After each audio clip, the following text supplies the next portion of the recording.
उत्तर प्रदेश में अखिलेश यादव के बाद आज मायावती ने अकेले चुनाव लड़ने का ऐलान कर दिया, जबकि आज ही एआईएमआईएम ने 100 सीटों पर चुनाव लड़ने की बात कही है। सियासी सवाल यह है कि बीजेपी के खिलाफ कोई महागठबंधन न होने की हालात में एआईएमआईएम की 100 सीटों का चुनाव पर क्या असर होगा। बीएसपी अध्यक्ष मायावती ने ऐलान कर दिया कि वो अकेले चुनाव लड़ेंगी।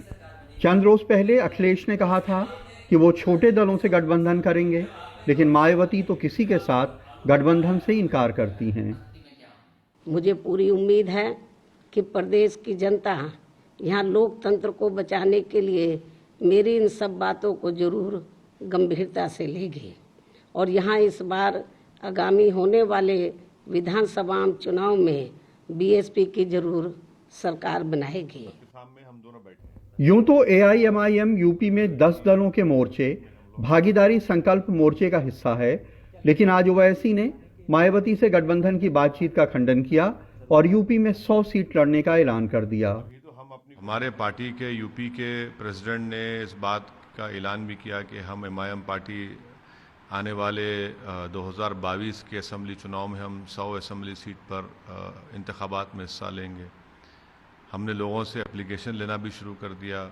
शौकत साहब गांव-गांव, ज़िले-ज़िले, कॉन्स्टिट्यूंसी फिर रहे हैं और हर पार्टी को इख्तियार है कि वो फैसला ले अपनी पार्टी की अच्छाई के लिए। मगर हमारा तो क्या, हमारे पार्टी के जिम्मेदार ने किसी पॉलिटिकल पार्टी से बातचीत की या किसी दूसरे पार्टी के एमपी से बातचीत की?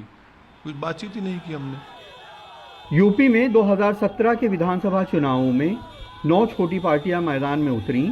उनमें से सिर्फ 3 का खाता खुला, वो भी सिर्फ उन पार्टियों का जो किसी बड़ी पार्टी के गठबंधन में थीं।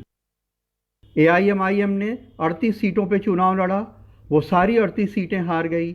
इनमें से 37 सीटों पे उसकी जमानत जब्त हो गई। सिर्फ 0.2% वोट मिला।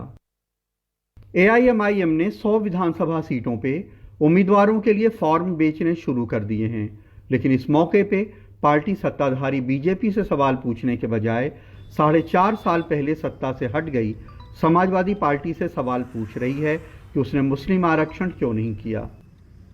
सवाल तो हम पूछेंगे।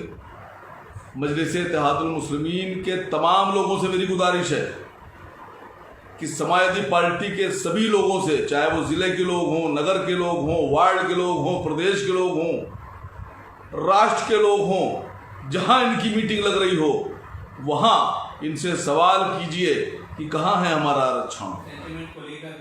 अब एक बड़ा सियासी सवाल ये है कि क्या एआईएमआईएम के 100 सीटों पर चुनाव लड़ने से समाजवादी के मुस्लिम वोट में सेंध लगेगी।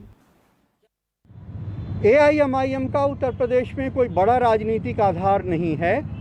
ऐसे में अगर वो पिछड़ों के गठबंधन भागीदारी संकल्प मोर्चा के साथ चुनाव लड़ती है तो उन सीटों पे जहां बहुत मामूली अंतर से समाजवादी पार्टी की हार जीत हो रही है वहां कुछ प्रभाव पड़ सकता है। वरना आज के सियासी माहौल में मुसलमान शायद एक मुसलमान को वोट देने के बजाय उस पार्टी के उम्मीदवार को वोट देना ज़्यादा पसंद करेगा जो बीजेपी को हराने की स्थिति में हो। लखनऊ में कैमरामैन राजेश गुप्ता के साथ कमाल खान, एनडीटीवी इंडिया।